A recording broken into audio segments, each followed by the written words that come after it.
اچھا، ویسے جنوبی ایشیا میں شاید ہی کوئی ایسا شخص بھی ہو جس نے کشمیر کا ذکر نہ سنا ہو. یعنی نسلیں گزر گئیں لیکن مسئلہ کشمیر جہاں تھا وہیں کھڑا ہے.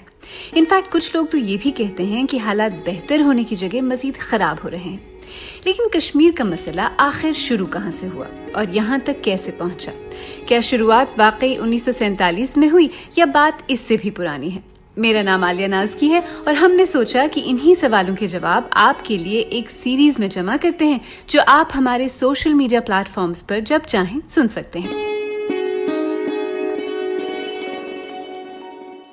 یہ سیریز کشمیر کی تاریخ پر City University of Hong Kong میں associate professor doctor Fouzia Lone کے ان آرٹیکلز پر مبنی ہے جو انہوں نے BBC اردو کے لیے لکھے اور جو آپ ہماری ویب سائٹ پر پڑھ بھی سکتے ہیں.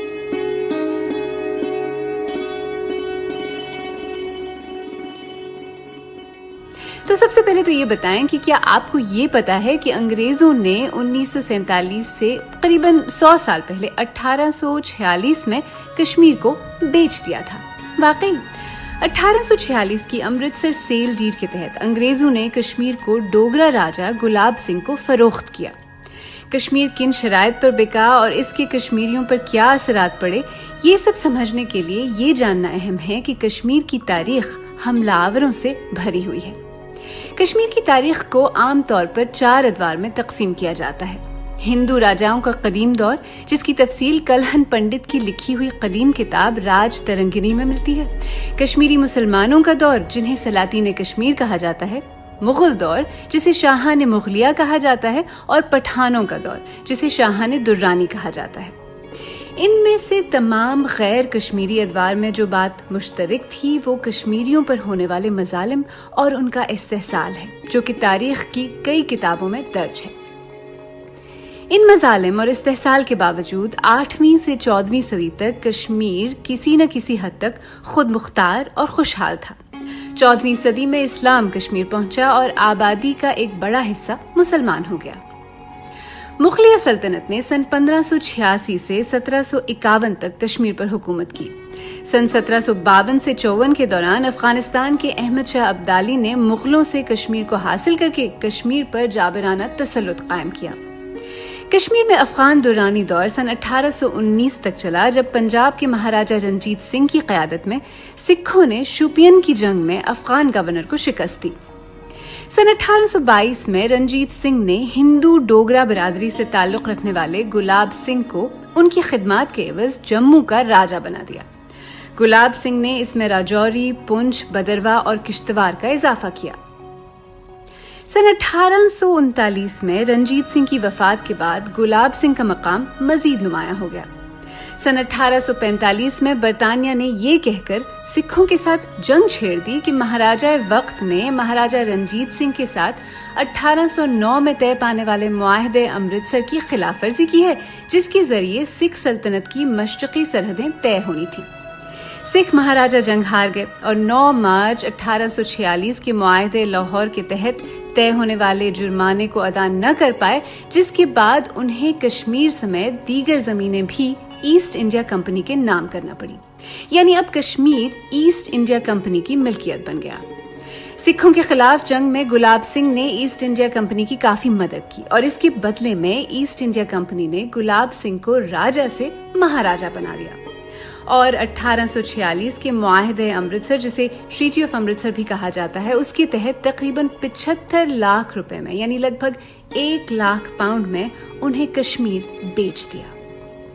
تو 1846 کا معاہدہ امرتسر آخر تھا کیا؟ 1846 کے معاہدے امرتسر پر، جسے سیل ڈیڈ بھی کہا جاتا ہے، 16 مارچ 1846 کو دستخط کیے گئے.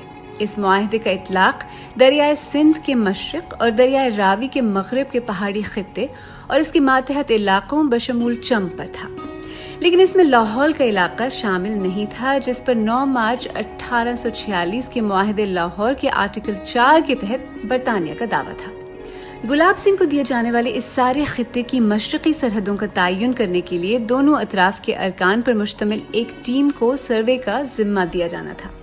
سرحدوں میں کسی بھی طرح کی تبدیلی کے لیے برطانوی حکام کی رضامندی لازمی تھی اور مہاراجہ اور ہمسایہ ریاستوں کے درمیان کسی بھی طرح کا جھگڑا بھی برطانوی حکام نے ہی طے کرنا تھا.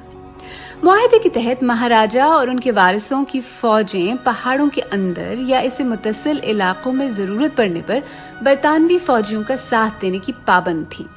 ایک شق یہ بھی تھی کہ مہاراجا برطانوی حکومت کی رضامندی کے بغیر کسی بھی برطانوی، یورپی یا امریکی شخص کو اپنی خدمت میں نہیں رکھیں گے۔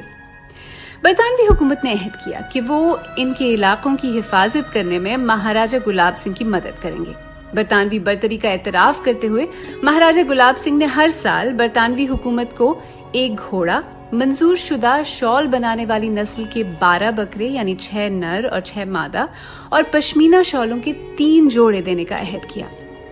سن 1846 کا معاہدہ امرتسر ہندوستان کی دیگر خود مختار شاہی ریاستوں یا رجواڑوں کے ساتھ کیے جانے والے معاہدوں سے بہت مختلف تھا، کیونکہ اس میں ایک برطانوی ریزیڈنٹ کی تعیناتی کے بارے میں کوئی شق نہیں تھی۔ معاہدہ امرتسر پر اس وقت بھی سخت تنقید ہوئی، اس وجہ سے بھی کہ وہ 75 لاکھ جس کے عوض کشمیر گلاب سنگھ کو ملا، اس کی وصولی کے لیے عام کشمیریوں پر بہت بھاری ٹیکس لگایا گیا۔ خود برطانیہ میں اس پر تنقید ہوئی اور یہ کہا گیا کہ کشمیریوں کو بیچ کر مہاراجا کا غلام بنا دیا گیا ہے۔ رابرٹ تھارپ نے، جو کہ ہندوستان میں برطانوی فوج کے ایک افسر تھے، لکھا کہ یہ اتنی بڑی ناانصافی ہے کہ اس سے جدید تہذیب کی روح کی نفی ہوتی ہے اور اس مذہب کے ہر اصول کے بالکل الٹ ہے جس کے پیروکار ہونے کا ہم دعویٰ کرتے ہیں۔ ڈاکٹر ایمسلی ایک مشنری ڈاکٹر تھے اور ان کا تعلق اسکاٹ لینڈ سے تھا۔ انہوں نے کشمیر میں بہت وقت گزارا۔ انہوں نے لکھا کہ لوگوں کا شرمناک استحصال ہم انگریزوں کے لیے شرمناک ہے، کیونکہ ہم نے اس ملک کو اس کے موجودہ ظالم حکمرانوں کو بیچ دیا، ہزاروں جیتے جاگتے انسانوں کے ساتھ جنہیں ہم نے دائمی غلام بنا دیا۔ معاہدہ امرتسر کشمیر میں ڈوگرا حکومت مضبوط کرنے کی طرف پہلا قدم تھا۔